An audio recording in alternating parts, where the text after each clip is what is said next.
Russian officials say Ukraine took the war to Russia, launching a cross-border attack with 2 combat helicopters.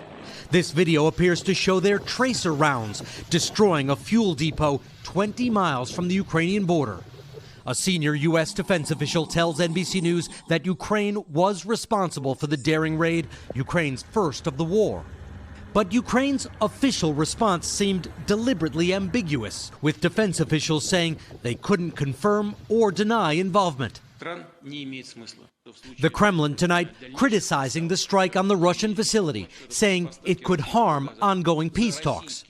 But the attack pales in comparison to what Russia has done just 45 miles away, across the border in the Ukrainian city of Kharkiv, where Russian artillery and rockets have destroyed hundreds of buildings, and as we saw today, flattened nearby towns. In some areas, not leaving a single home standing. At the hospital in Chuhuyev, Yevgeny, a farm worker, was taking a break with a friend when he heard that dreaded whistle and a Russian bomb exploded next to him. His friend was killed. Down the hall, Elena, 20 years old, who works the register at a supermarket, was shot when Russian troops opened fire on a bus full of civilian passengers.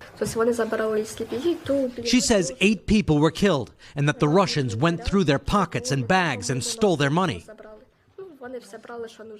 Across Chuhuyev, Ukrainian troops were picking up the pieces of Russian bombs that are now all over town. But today it was Ukraine that sent a message to Russia that it too can reach across the border. Richard, given this is the first raid we've seen inside Russia, what kind of Russian response might we expect? Well, I think we're likely going to see a military response, but you'll notice that the Kremlin's public response has been somewhat muted because this is embarrassing for Russia that a Ukrainian helicopter was able to take off from this country, fly low, cross the Russian border, travel 20 miles, carry out an attack, and return safely to this country without so much as being shot at. It shows a different kind of Ukrainian capability.